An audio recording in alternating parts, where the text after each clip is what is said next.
Alors voilà, la santé publique est en pleine mutation. Pour les futurs médecins, la question n'est plus seulement de soigner des patients un par un, mais vraiment de repenser complètement leur rôle dans tout le système de santé.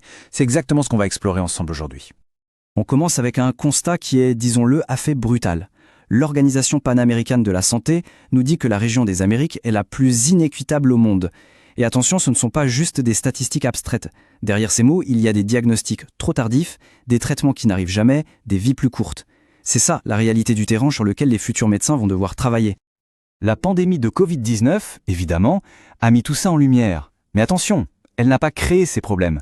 Elle a plutôt agi comme un immense révélateur, un peu comme un tremblement de terre qui expose toutes les fissures qui étaient déjà là, bien présentes dans nos systèmes de santé. Et ce qui est vraiment intéressant, c'est de voir à quel point tous ces points sont liés. Prenons un exemple simple, les déterminants sociaux. Quelqu'un qui vit dans un logement précaire, dans un quartier pollué, a forcément plus de risques de développer des maladies respiratoires.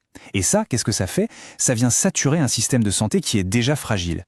Donc on voit bien que la réponse ne peut pas être juste médicale, elle doit être systémique. Alors, face à des défis aussi complexes, comment on fait pour reconstruire? Clairement, il ne suffit pas de mettre des pansements. Il faut une approche bien plus stratégique pour renforcer les fondations même de nos systèmes. Et c'est là qu'interviennent les fonctions essentielles de santé publique, les FESP. Alors les FESP, qu'est-ce que c'est exactement? Imaginez que ce n'est pas une simple liste de tâches à cocher, c'est beaucoup plus que ça. Pensez-y comme aux muscles d'un système de santé. Des capacités clés, comme la surveillance d'une épidémie, la promotion de la santé, ou la garantie que tout le monde ait un accès équitable aux soins. Sans ces muscles, le système est faible. Il ne peut pas vraiment protéger sa population. Pour simplifier, on peut voir ce cadre en 4 grandes étapes qui forment un cycle. D'abord, on évalue la situation. Ensuite, on développe des politiques basées sur des preuves, des données concrètes. Puis, on met les ressources nécessaires, humaines, financières, pour que ça marche. Et enfin, on s'assure que l'accès est garanti pour tous. Et hop, le cycle recommence. C'est une boucle d'amélioration continue. Bon, mais tout ça, ce n'est pas juste de la belle théorie sur du papier, non. Ces principes sont déjà en train d'être appliqués sur le terrain. Alors voyons concrètement comment certains pays s'en servent pour transformer leur système de santé. À l'heure actuelle, on a 12 pays de la région qui se sont lancés dans ce gros chantier. Et c'est un travail de fond, c'est long, c'est complexe, ça demande de tout remettre à plat, mais c'est vraiment l'étape indispensable si on veut construire des systèmes de santé qui soient prêts pour les défis de demain. Si on regarde le Brésil par exemple, l'approche n'est pas de copier-coller un modèle.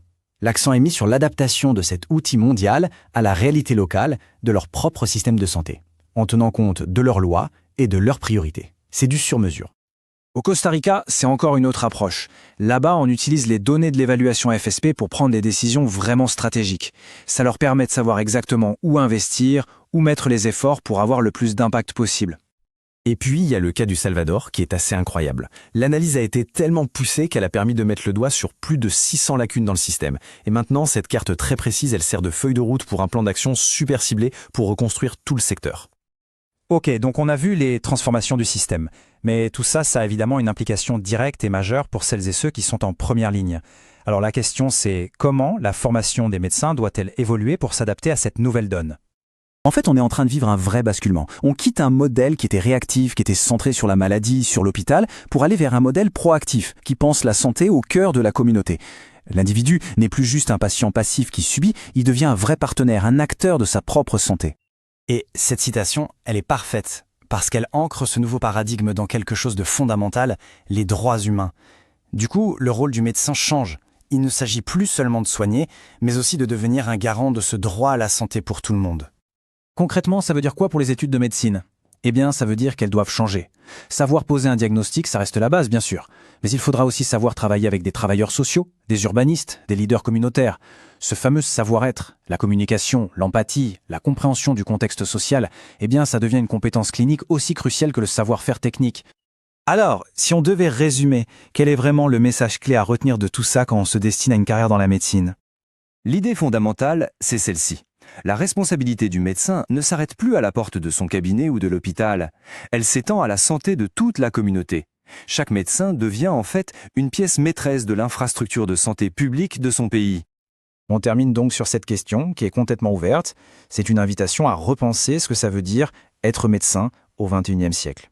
Parce que la médecine de demain, elle ne se fera pas seulement à l'hôpital, elle se fera aussi et peut-être surtout au cœur de la société.